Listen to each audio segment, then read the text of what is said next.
Okay అంటే చెప్పు. కడప జిల్లా పొద్దుటూరు పాత బస్టాండ్ నందు డాక్టర్ అంబేద్కర్ గారి వర్ధంతి అనగా డిసెంబర్ 6వ తారీఖున ఆయన చనిపోయినట్టు మనకందరికీ తెలుసు. అందుకే ఆయన పేరు మీద ఇండియాలో ఉండే ఆయన ప్రతిమలకు పూలమాలలు వేసి నివాళులర్పించే రోజు ఈరోజు. అందుకే భారతీయ జనతా పార్టీ పట్టణ కమిటీ ఈరోజు ఇక్కడికి మన అంబేద్కర్ ప్రతిమకు నివాళులర్పించాలనే ఉద్దేశంతో ఇక్కడికి వచ్చాము. నా పేరు చలపతిరావు, పట్టణ ప్రధాన కార్యదర్శి. రాగాల రమణయ్య గారు ఎస్టీ మోర్చా పట్టణ అధ్యక్షుడు. ఈరోజు అంబేద్కర్ గురించి, ఆయన మేధావితనం గురించి 2 మాటలు మీ ఛానల్ ద్వారా, ఏకే ఛానల్ ద్వారా ఒక మెసేజ్ ప్రజలకు అందించాలనే ఉద్దేశంతో మాట్లాడడం జరుగుతుంది.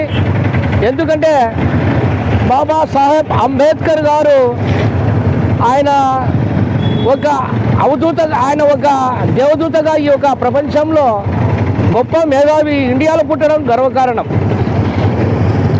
ఎందుకంటే ప్రపంచ దేశాలన్నీ అంబేద్కర్ గారిని గొప్ప మేధావిని విద్యాలయాలు అక్కడ చదువుకున్న విదేశ విద్యను నేర్చుకొని వచ్చి విదేశాలన్నీ తిరిగి ఏ దేశంలో అయితే చట్టాలు ఎట్లున్నాయని అవగాహన తెలుసుకొని ఇండియాలో మన భారత రాజ్యాంగాన్ని ఆయన రచించడం జరిగింది.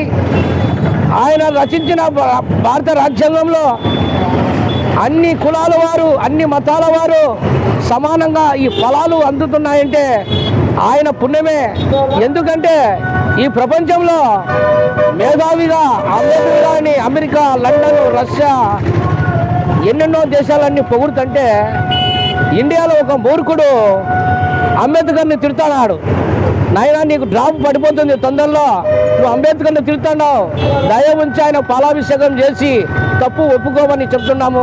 ఎందుకంటే ఈ మంచి పద్ధతి కాదు. ఈ ప్రపంచంలో ఏదైతే ఎవరు చూపలేదు అంబేద్కర్ గారి గురించి.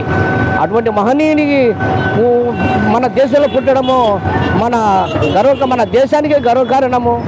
అటువంటి నాయకుని మనము నివాళులు అర్పించే అవకాశం వచ్చినందుకు నేను కూడా మనస్ఫూర్తిగా మేమందరం నివాళులు అర్పిస్తున్నాము అంబేద్కర్ గారికి.